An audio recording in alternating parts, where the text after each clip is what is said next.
grupos voy muy atrasado, pero se los subo la próxima semana seguro, para que también ya las tengan. Entonces, mm, vamos a ver entonces las membranas ovulares, que son el corion y el amnios, que ya dijimos que son el remanente, bueno, no el remanente, la maduración del corion calvo. Ujú. Entonces, es como si agarraron otra vez como de esas micas de celular y ven que está la mica y está como que el plastiquito para que la peguen. Entonces, así son dos membranas pegadas de manera íntima. ¿Para qué creen que sirvan las membranas ovulares? Está aquí el producto, aquí estaría la placenta y todo esto alrededor vendrían siendo el corion y el amnios que se ven aquí.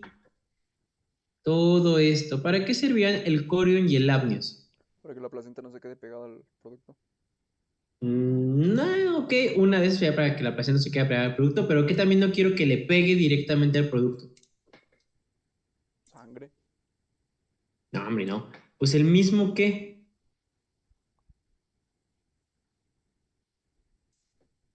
el El mismo mismo, producto, ¿no?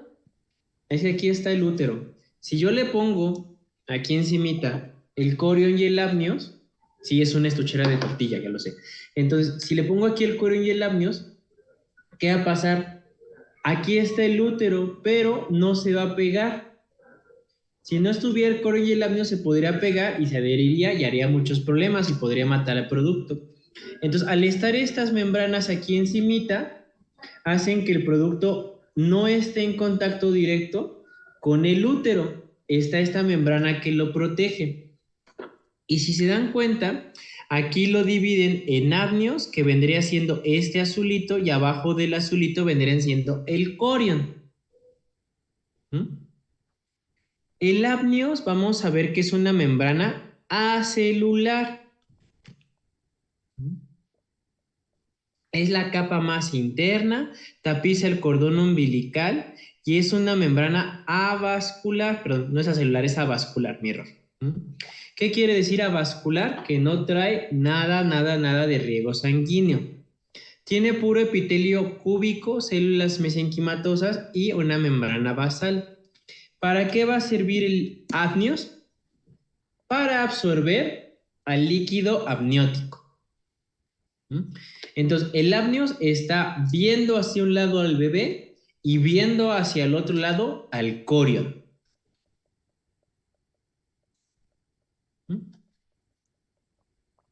Pues aquí está. El amnios está hacia un lado viendo al producto y hacia el otro lado viendo hacia el corion. ¿Y el corion cómo está? Hacia un lado viendo hacia la decidua y hacia el otro viendo hacia el amnios. ¿Quién es la externa, el corion o el amnios? Corion. Orión. El coreano. Corium. Corion es la externa, amnios es la interna. Te dijimos que el corion es la más externa, también se le llama placa coriónica y está en contacto con la decidua. No me voy a meter tanto en sus subcapas, la verdad.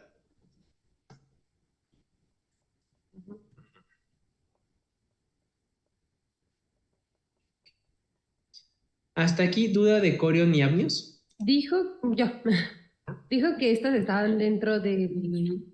Ay, espérame. ¿De la placenta? No, la placenta fue el corion frondoso. Ah, Este. Entonces, aquí, acuérdate este dibujo. Este era el corion frondoso. ¿Mm? Y en corion calvo, esta, lo que estaría más pegado vendría siendo el amnios y esta vendría café, vendría siendo el corion. sí, sí, ya. ¿El amnios para qué dijimos que servía? ¿Cuál es la principal función del amnios? Con cuidado. Para absorber el líquido amniótico. Para absorber el líquido amniótico. Por eso se llama amnios. ¿Y de dónde vino el apnios? De la cavidad amniótica, que fue la que acabamos de ver en el esquema pasado.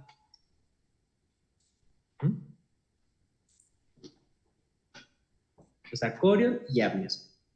Cuando dicen, ay, se le rompió la fuente al bebé, ¿qué se le rompió? ¿El apneo? ¿Los míos? Dos, tanto el corion como el apnios. ¿Y qué se le sale? ¿Qué está aquí? Que ahorita lo vamos a ver también. El líquido amniótico. Aquí abajo, idealmente, aquí estaría el orificio cervical. Este sería el cervix. Entonces, cuando se rompe, pues toda el agua sale por aquí y eventualmente sale para acá. Eso se le llama ruptura de membranas, no se le llama se le rompió la fuente, ¿verdad? En medicina le llamamos ruptura de membranas. Que es la ruptura del corion y el apneo. Ajá, que son las membranas ovulares, también vienen así como conjuntas. Aparte, ¿qué estarán haciendo el corion y el apnios? Aquí, específicamente en esta parte del cervix. Aquí, ¿qué puede entrar y qué están impidiendo que pase el corion y el apnios?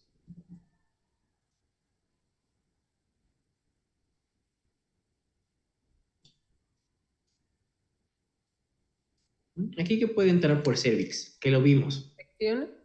Infecciones. ¿Bacterias? Bacterias. Entonces, también, ¿qué está haciendo el corion y el apnios? Está impidiendo que entren, ¿qué? Bacterias, virus o parásitos.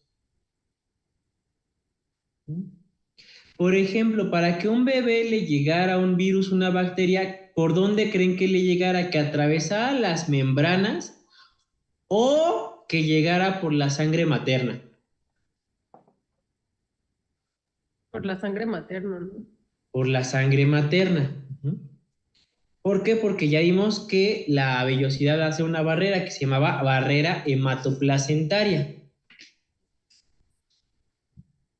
Hasta aquí vamos bien. Otra cosa que se me olvidó mencionarles. ¿Hay algún momento del embarazo que sí estén en contacto la sangre materna y la sangre fetal? En el parto. ¿En el parto o en la cesárea? Ahí sí, a fuerza va a estar en contacto la sangre materna y la sangre fetal. ¿En quién va a ser problema? En las mamás que sean un grupo sanguíneo negativo. Sí conocen los grupos sanguíneos, ¿no? Negativo, positivo o B a B. Entonces, ¿qué pasaría si, por ejemplo, aquí vamos a ponerle mamá? Si la mamá, no me importa la letra, me importa que sea negativo. Y el bebé nace con RH positivo. La mamá va a detectar este positivo como propio o como ajeno. Ajeno. Ajeno. Ajeno. Como ajeno. ¿Y qué va a producir? Anticuerpos. Anticuerpos. Ahí entra el sistema inmune. Ajá. O sea, el sistema inmune lo está reconociendo como, oye, este RH no es mío, es de alguien más. Entonces desarrolla anticuerpos y le va a hacer algo a ese bebé en ese momento, en el parto, que está todo hasta que se lo lleva a la fregada.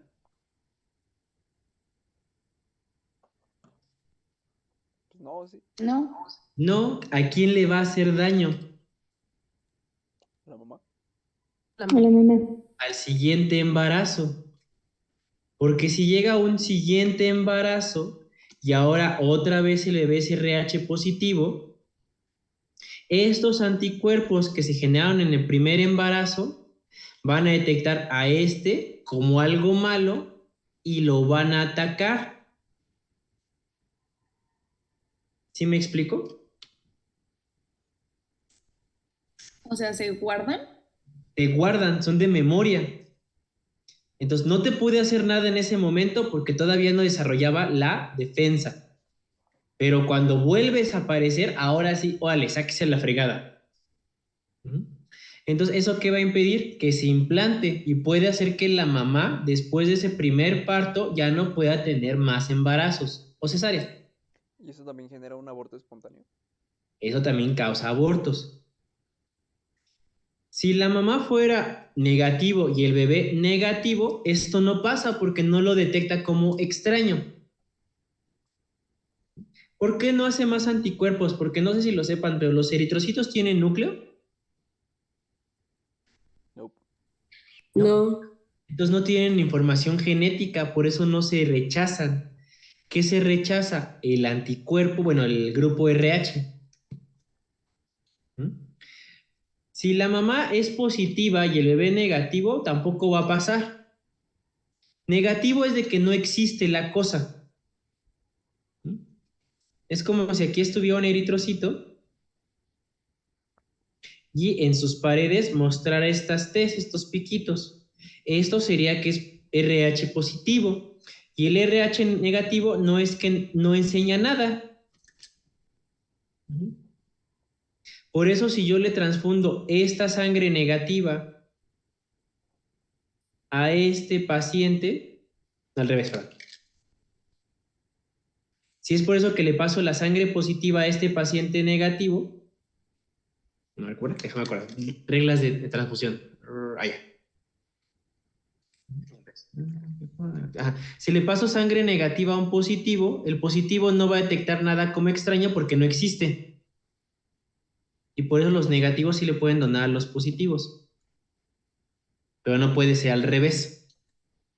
Porque si al negativo le pasas esto, el negativo se va a detectar estas cosas como cosas raras, cosas patológicas y las va a atacar. ¿Pero Entonces, ataca directamente a eso o en sí a todo el eritrocito? a todo el eritrocito y a todo el eritrocito, a todo lo demás que pueda tener algo parecido a ese eritrocito. Y eso genera anemia, pero... No, porque esa sangre no es de la persona, es otra sangre que le estás metiendo. Ay, ay, ay. En el caso de la paciente embarazada, no es de que esa sangre llegue al torrente sanguíneo, pero sí entra en contacto con las células de defensa. Cuando nos llega una paciente que ella es RH negativo y su bebé fue RH positivo, antes de que se vaya se le tiene que vacunar. Es una vacuna que no me pregunten cómo funciona, pero lo que hace es de que inhibe la formación de estos anticuerpos para que si se vuelve a embarazar ya no tenga este problema y sea como la primera vez. Y si otra vez es RH negativo la mamá y positivo el bebé, se tendría que volver a vacunar.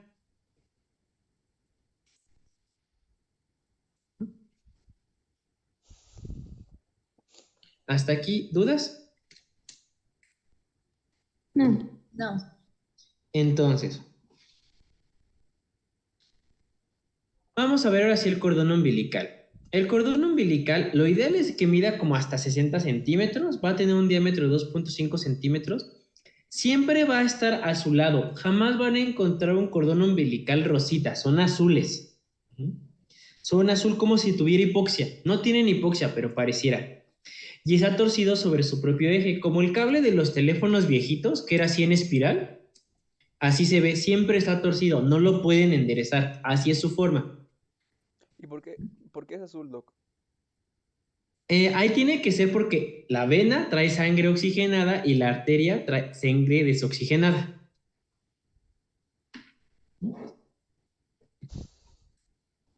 Entonces, si se fijan, aquí se ve cómo está torcido. Y se ve, no se alcanza a ver tan bien por la foto, pero la idea es de que sea un poco azulito. No se ve azul tan intenso como la del campo quirúrgico, pero sí se ve azulito. Ya hemos visto que se inserta en la cara de la placenta y en el ombligo del feto. Y aquí vamos a ver, ¿qué tiene? Tiene una vena que está en rojo porque lleva sangre oxigenada y dos arterias porque estas llevan sangre desoxigenada. No sé si, no sé si en genética vio en algo de cordón umbilical. Nada. No. ¿Por qué les digo esto? ¿Qué creen? Porque luego van a ver que hay una arteria umbilical única. Y esto cuando yo en el ultrasonido, ya, checo el ultrasonido, veo qué tan bien pegada está la placenta, veo cómo cuántas semanas tiene el producto y luego veo la integridad del cordón umbilical. Y en ocasiones se puede ver una arteria umbilical única, o sea que tiene una vena y una arteria. Esta arteria puede ser de que probablemente ese bebé pueda tener trisomía 21.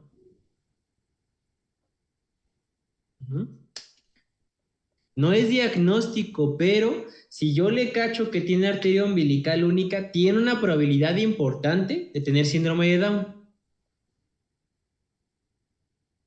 Porque también ahí ese gen se mete.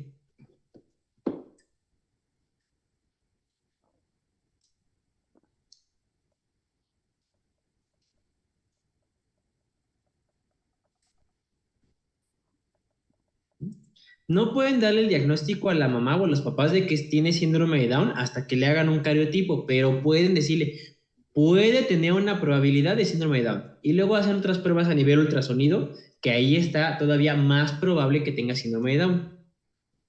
¿Y de qué serviría notificar que tiene síndrome de Down? En el Justamente momento. te crea de expectativa. Porque ya no va a ser como de nuevo. A mí, por ejemplo, lo que me llegó a pasar en el servicio es de que en el hospital rural le checamos, tenía arteria umbilical única, tenía otra cosa que se llama transluminiscencia local, y le dijimos a la familia, es probable que su hijo tenga síndrome de Down, y la familia de, o sea, ay, no me acuerdo qué término usaban, medio despectivo el término. Dice, pero ¿puede trabajar en el campo? Sí. Entonces no hay problema. Mi vecino también tiene un hijo con síndrome de Down y la verdad, ahí trabaja el campo y está bien. Entonces ellos no tienen problema, pero ya lo estás esperando. Y también tú como médico, porque ya sabes que síndrome de Down tiene problema cardíaco bien fácil.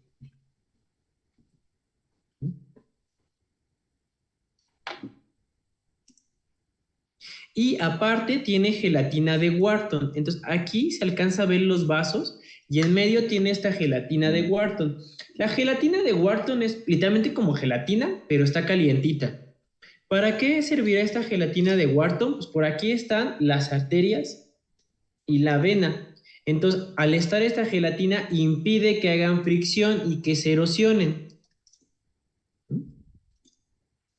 Entonces, cuando ustedes van a cortar un cordón umbilical, ¿dónde está mi cable?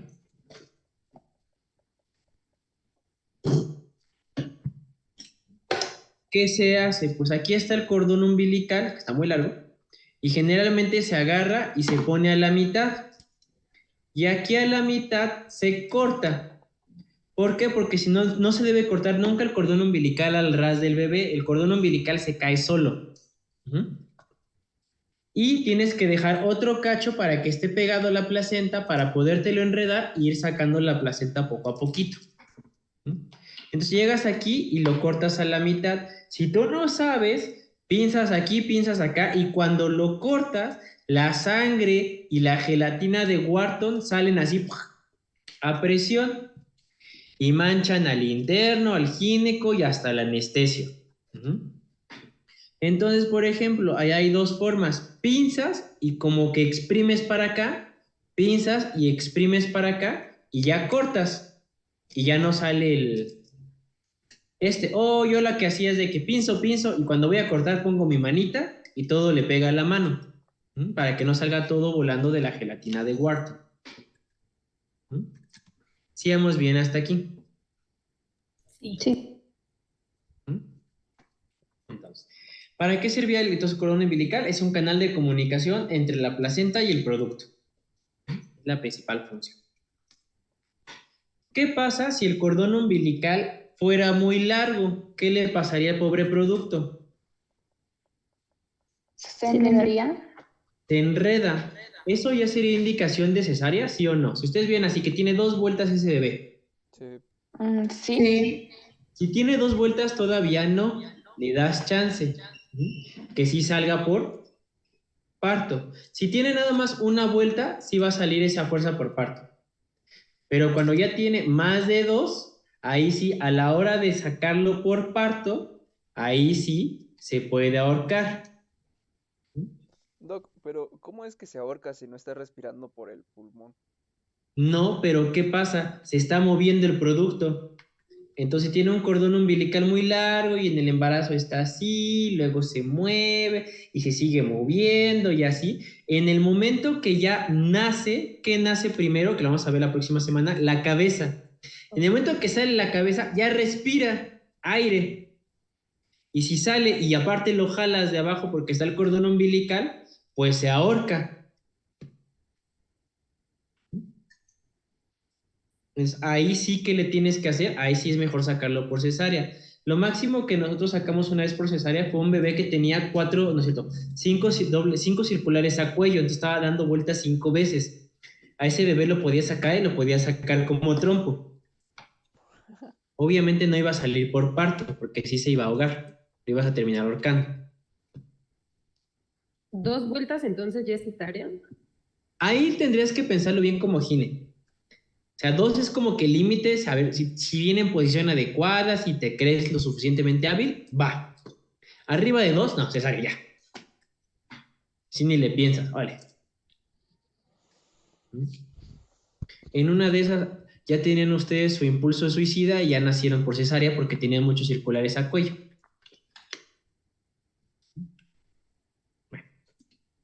Pero no tiene nada que ver con que el cordón sea, su longitud sea más grande o algo así. Entre más largo es más fácil que se enrede. Ah, sí. Entonces, por ejemplo, puede haber cordones umbilicales menores de 60 centímetros. Sí, pero nunca he visto un cordón umbilical cortito, así cortito, cortito. Siempre son lo suficientemente largos para poder sacar el bebé. Ah, ok. ¿Y de qué depende el tamaño? Pues ahí sí tiene que ver más que nada con problemas del trofoblasto.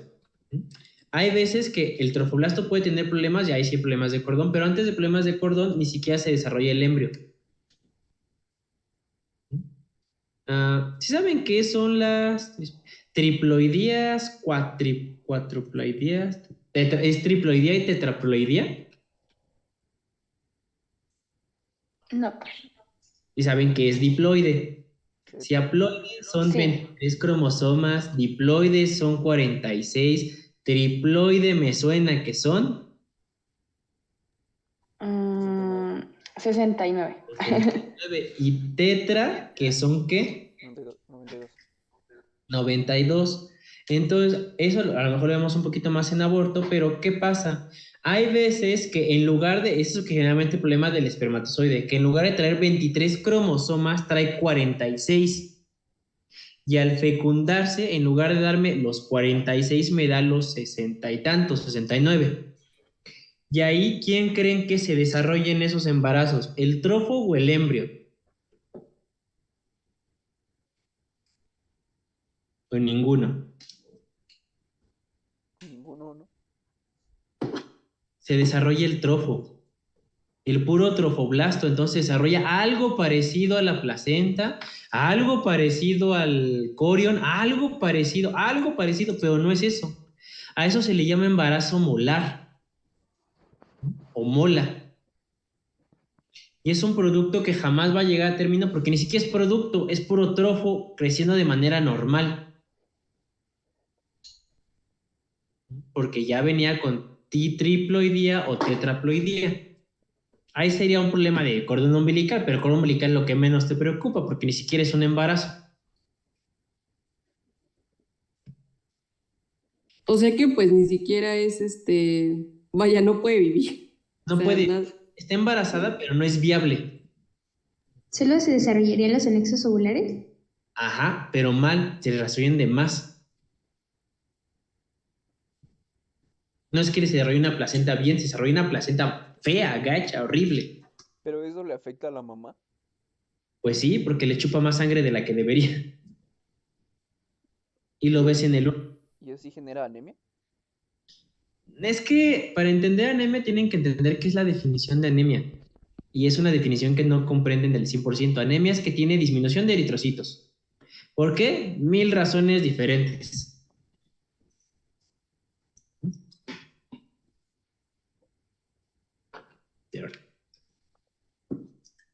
Ahora sí. Vamos a hablar del líquido amniótico. El bebé no está en el aire, dijimos que está contenido en líquido. ¿Y el líquido amniótico de qué órgano principalmente se produce? Hasta ahí viene. ¿Del riñón?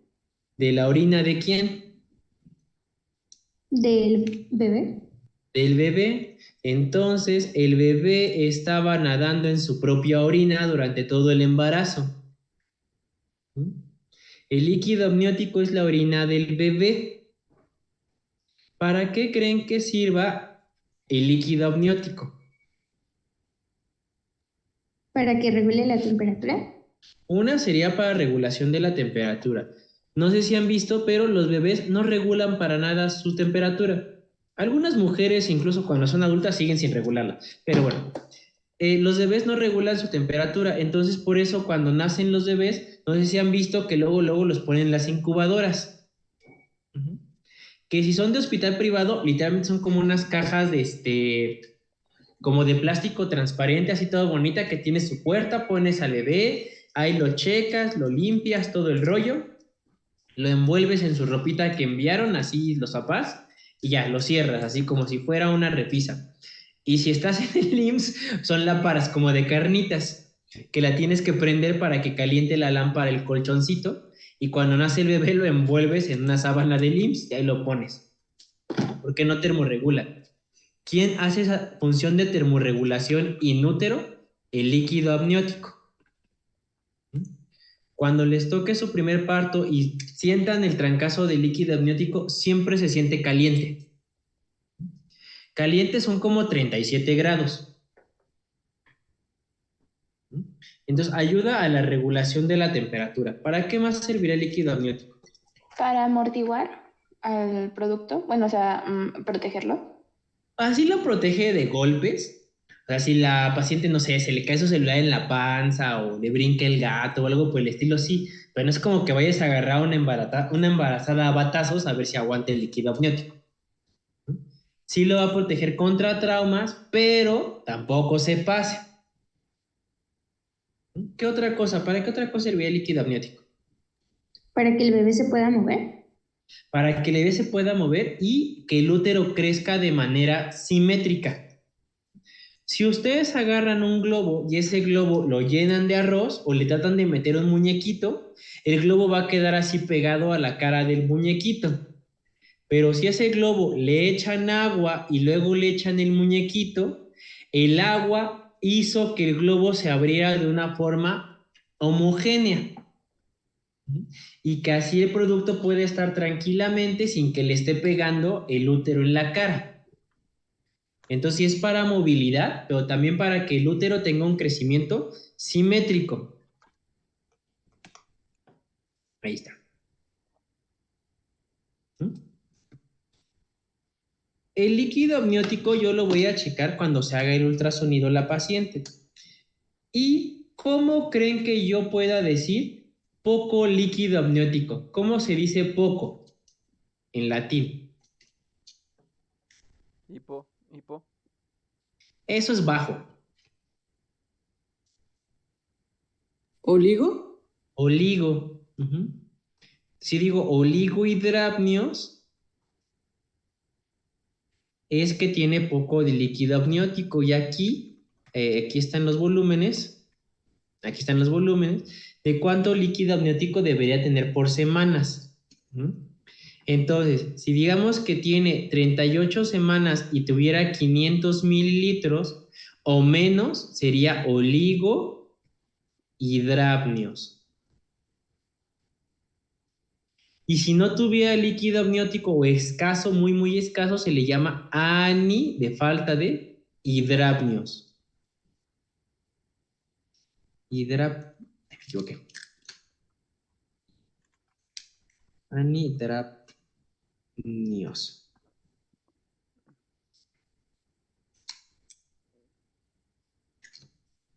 ¿Ah? Y para saber ¿cuáles podrían ser los problemas para que hubiera anidrapnios o oligohidrapnios? Mal funcionamiento. Que el bebé, Una sí, más. que el bebé le fallaran los riñones y no pudiera, pues, por decir, orinar. Ok, sí, puede ser por riñones del producto.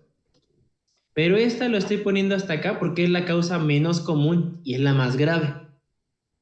Por una insuficiencia en la desnutrición. Digo, en la Eh, nutrición, perdón. ¿De quién? De la mamá.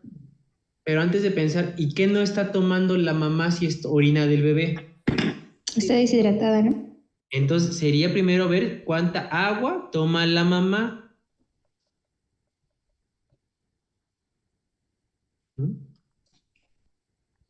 Más o menos ustedes que no tienen embarazo, como cuánta agua tienen que tomar, más o menos es su peso por 0.03.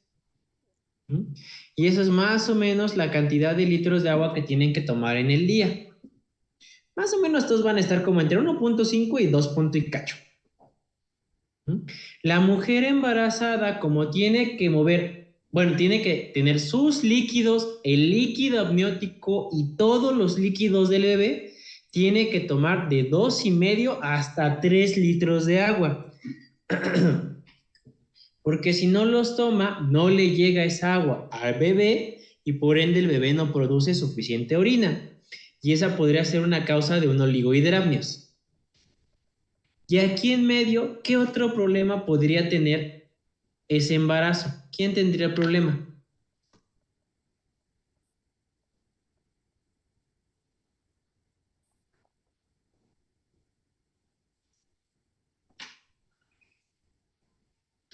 ¿Quién podría tener el problema ahí también para que no le llegue agua suficiente al bebé? La placenta, ¿no? La placenta. Ujú. Entonces, si la mamá es madre adolescente y le empiezan a salir estas calcificaciones que dijimos, pues no le va a llegar suficiente agua al bebé y por ende el bebé no va a producir suficiente orina. Entonces, cuando ustedes vean un oligo o bueno, anhidramnios ya es más severo, pero cuando ya ven un oligohidramnios, primero tienen que ver si la mamá toma suficiente agua. No, que sí toma suficiente agua. Ah, tengo que ver la integridad de la placenta. Ah, no es que la placenta está íntegra. Ah, no, entonces ahora sí me tengo que preocupar porque puede ser problema renal. ¿Qué enfermedad renal que seguramente vieron en URI, bueno, malformación genética, va a darme un anhidramnios? ¿Qué no tiene ese bebé? La agenesia renal. ¿Y apellido? Bilateral. Lateral. Entonces, ¿qué pasa en la agenesia renal bilateral? El bebé no tiene riñones, por ende, ¿produce o no produce líquido amniótico? No. No, entonces, ¿qué le pasa al útero? Está sobre la cara del bebé. ¿Mm? Y no sé si les enseñaron esa imagen donde se ve el bebé como si le hubieran aplastado la nariz y la cara se viera toda hinchada, ¿Mm? Que era la facies de Potter. ¿Por qué pasó? Porque como el útero le está pegando en la cara, pues todo por eso queda con la nariz aplastada. Y como no tiene riñones, ¿dónde está ese agua que debería sacar el bebé? Dentro de él, Y eso se llama ¿cómo? edema. ¿Edema? Edema. ¿Mm? ¿Por qué esos bebés llegan a término? ¿Quién está respirando, haciendo la de riñón? La placenta. La placenta. Y en el momento que nacen, ya no tienen placenta y ya ellos por sí solos no pueden dar el ancho. Porque aparte, como no tienen líquido amniótico, ¿qué creen que le pase al pulmón? ¿Tiene algo con qué distenderse antes de que llegue el aire? No. No. Tiene espacio. Entonces tienen hipoplasia pulmonar también. O sea, es como si les llegara por así decirlo, o sea, el oxígeno así de trancazo, como del exterior, así, no sé cómo explicar. No, es que ellos no tienen pulmón. Pero ¿cómo llegaban al parto? Porque en inútero no necesitaban pulmón para respirar, necesitaban la placenta. Y cuando nacen, ya ahora sí tienen que usar sus pulmones y sus riñones para sobrevivir. Pero los riñones no los hizo y por ende no pudo desarrollar bien los pulmones. Y por eso esos bebés fallecen a las pocas horas o a los 2 días. Porque no tienen ni pulmones ni riñones. ¿Y por qué no mueren de manera instantánea? Porque lo demás sí sirve. O sea, sí sirve corazón, sirve cerebro, entonces nada más estás esperando una falla orgánica múltiple. Pero, y se les podría hacer un trasplante, ¿no? No, porque no cabe. ¿De dónde Ah, sacarías un riñón y un pulmón tan pequeño? de un bebé muerto. Pues sí, pero ajá. Entonces, ya con que nacen chiquitos, entonces, aunque tengas un bebé a término que haya fallecido por otra cosa, no le va a caber. Entonces, sí, también por eso fallecen. Y aparte, por lo mismo de que no sobreviven, nadie sabe qué tanto daño neurológico puedan llegar a tener. Y aparte, Pero bueno, eso sería en el caso de bilateral, ¿no? O sea, sí puede vivir el paciente si fuera nada más un riñón. los renos sí viven. O sea, a mí me tocó una paciente que estaba ahí yo tonteando en el piso, no estaba haciendo nada, la verdad, y me llama mi compa de urgencias, bajo y habían hecho un ATAC y en la ATAC salía que esa paciente de 60 y tantos años era una paciente con agenesia renal unilateral, pero nunca se había dado cuenta porque su otro riñón compensaba. Con uno sí pueden vivir, sin ninguno, no. Ahí se queda.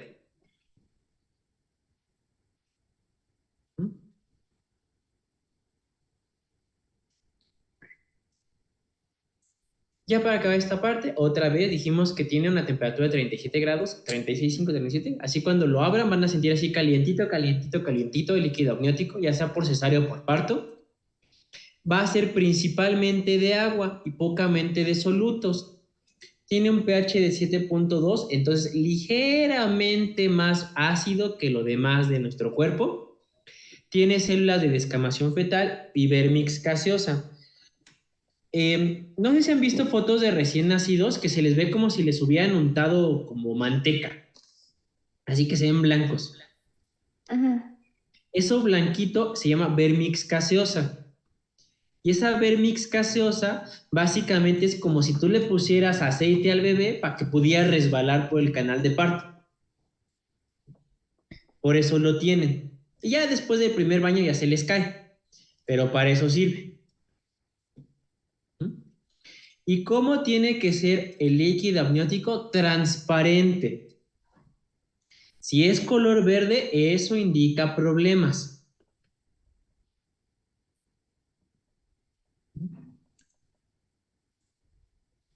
Si el líquido amniótico ya es verde, se le llama meconio. ¿El bebé tiene que defecar inútero o no? No. No. No. ¿Y el meconio qué es? Que el bebé defecó en útero. ¿Y por qué defecaría en útero un bebé? Porque está bajo mucho ¿qué? Estrés. Estrés. Entonces, cuando ustedes ven un líquido amniótico verde, quiere decir que el bebé ya se hizo popó, se meconió. Y eso quiere decir que el bebé estuvo bajo estrés. ¿Y cómo un bebé puede estar bajo estrés? Pues él no tiene que hacer tareas, solo tiene que hacer una cosa y se llama respirar. Entonces, ¿qué le faltó? Oxígeno, ¿no? Oxígeno.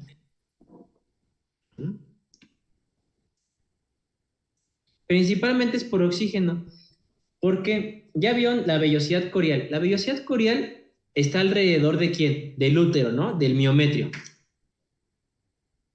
Cuando viene una contracción para el parto, ¿qué creen que le haga esa vellosidad corial? ¿Se mantiene o se colapsa? Colapsa, ¿no? ¿Se colapsa? Se colapsa. Entonces, en ese momento que la mujer siente el cólico del parto, ¿el bebé respira o no? No. No. Entonces, ¿qué pasa cuando los cólicos son muy intensos y no se relaja ese útero? ¿El bebé está respirando? No, lo está presionando. No. No, es como si el bebé estuviera así nadando y cada vez que la mujer puzca, lo meten abajo del agua. Y si lo meten mucho tiempo, ahí sí se va a defecar. Esa es una de tantas causas, es de las más comunes. Tenemos listo. Hasta aquí, ¿dudas de lo que acabamos de ver? De manera rápida, Doc, ¿de qué manera afecta el excremento al bebé? No lo afecta al bebé, o sea, se lo puede tragar. El problema de que se lo trague no es que se lo trague, es de que el bebé cuando sale, el bebé sale, y luego vamos a ver cómo sale, ¿no? ¿Y qué hace? ¿Qué crees que haga primero el bebé? ¿Que respire o que trague? Sí. Que trague. Que respire, ¿no? O sea, ¿que va a comer o va a respirar? ¿Qué es lo primero que le van a dar? No, pues si sale primero la cabeza. Oxígeno. respira, Ajá, ¿no? aire. Aire, ¿no? Entonces, cuando sale el bebé, es como si ustedes están nadando de crawl, sacan la cabeza. ¿A poco sacan la cabeza para morder algo? No, salen para respirar, ¿no? Entonces, si salen y salen antes de tiempo y jalan el aire, se les va a ir para el otro lado y se les va a ir para el pulmón. ¿Sí o no? Entonces, si el bebé está muy meconeado a la hora de salir, jala aire para respirar. ¿Y qué le pasa al meconio que lo tenía en la boca o que lo tenía cerca? Se le mete al pulmón. Lo traga. Se lo traga. Lo traga, pero ya al pulmón, lo broncoaspira y le puede dar neumonía si no se cuida. Entonces, aparte de que nació con sufrimiento fetal, puede broncoaspirar el meconio y si broncoaspira mucho es más probable que tenga problemas de neumonía recién salidito del horno.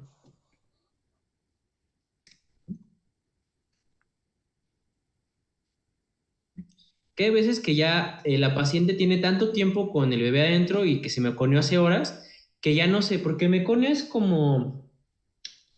¿Han probado? Bueno, ¿han visto la crema de espinaca? Que es como ese verde, verde opacón. Ajá. Con las Sí. papillas. Sí. Ah, pero ya cuando pasa mucho tiempo ya no se ve tan caldosito y se le llama en sopa de guisante, porque ya pasó muchas horas. Entonces, ya ustedes lo van a ver que el meconio tiene una forma muy específica. ¿Mm? Y cuando pasan muchas horas, pues ya se le llama en sopa de guisante, ya nacen así verdes, verdes, verdes, verdes, ásperos, ásperos, ásperos.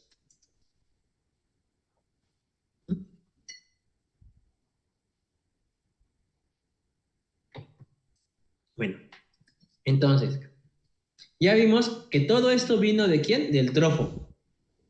Entonces, otra vez, huevo cigoto, blastómera, que se llamaba mórula, blastocisto, que era embrioblasto y trofoblasto. Y el trofoblasto me formó corion, apnios, cordón umbilical y placenta. Y de esos, cada uno de esos tengo que saber dónde vino. Placenta del corión frondoso, corioniamnios del corión calvo y el cordón umbilical del pedículo de fijación o tallo de fijación. Y la próxima clase, ahora sí vamos a ver qué le pasó al embrio.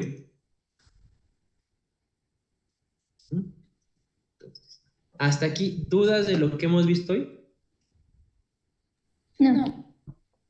Bueno, como es, No, Doc. la verdad ya vimos lo suficiente por hoy, hasta aquí le voy a dejar. Doc, Ajá. disculpe, yo tengo una duda, no sé si me la puede resolver rápido, pero es sobre las hormonas que vimos. Nada más es que creo que anoté mal las letras. Nada más para confirmar si la contraparte de la prostaglandina F2 alfa es prostaglandina I. No, prostaglandina E. Ah, ok. ¿Y el del tromboxano es prostaglandina D? Esa sí, la prostaglandina I. Ah, ese sí es ley. Ah, ok. Muchas gracias. Si no, a lo mejor yo me equivoqué ese día y ni me di cuenta hasta ahorita. De ahí la más importante es la F2 alfa. Gracias.